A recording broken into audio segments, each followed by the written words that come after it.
This castle looks like it was built for a fairy tale, but it's real, and it's more than 400 years old.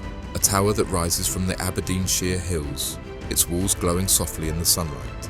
They call it the real-life Disney castle, but the true story behind Craigievar is older, grittier, and far more human. It began with ambition. In the late 1500s, a Scottish merchant named William Forbes made his fortune trading timber, weapons and wine through the Baltic ports. They called him Danzig Willie.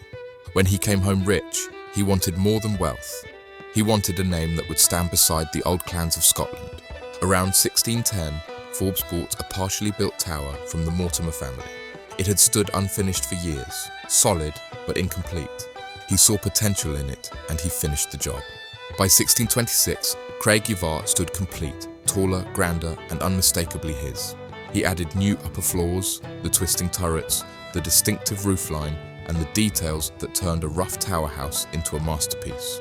At the time, its walls were pale cream white, not pink, their limehall gleaming against the dark trees and granite hills.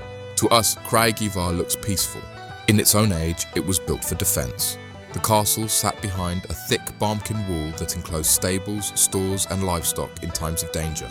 Arrow slits covered the approaches and the main door could be barred from within. Inside, the spiral stair wound tight, giving defenders the upper hand. Every curve, every slit, every stone had a purpose. Protection. And protection was needed. The Forbeses had enemies, especially the Gordons, one of the most powerful families in the northeast. Their feud had lasted generations. One legend tells of a Gordon knight who came to Craigievar seeking revenge. He climbed the stair to confront a Forbes, but never came down alive.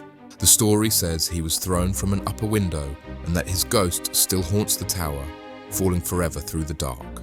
Maybe it's just wind on stone, or maybe Craigievar remembers. Through clan feuds, rebellions and the union of crowns, Craigievar never fell.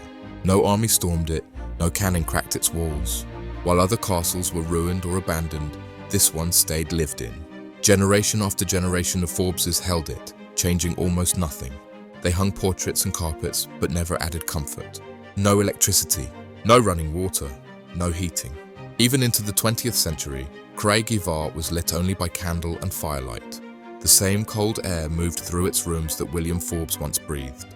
When the last Forbes heir handed the castle to the National Trust for Scotland in 1963, he left one request: keep it as it was. No modern luxuries, no wiring or radiators. Preserve it exactly as his ancestors had. And so today, Craigievar stands as one of the best preserved castles in Scotland, almost unchanged since the 17th century. Its famous pink colour came later.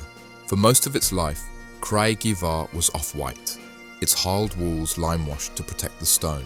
In the 19th century, iron oxide pigments were added to the mixture, giving it a warm rose hue. That colour became part of its identity.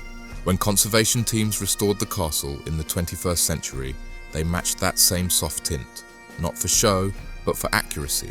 Because there's no heating or electricity, the castle only opens to visitors in summer. In winter, it's too cold and too dark. Step inside on a summer day though, and you'll find the past exactly where it was left. The same narrow stairs, the same creaking oak floors, the same portraits looking down from candlelit rooms. It isn't a recreation, it's real. A living time capsule of Scotland's baronial age. Craigievar is not a fantasy, it's a survivor. A fortress completed by ambition, defended by design, and preserved by time. A castle that became a fairy tale not because of Disney, but because it never needed magic to endure.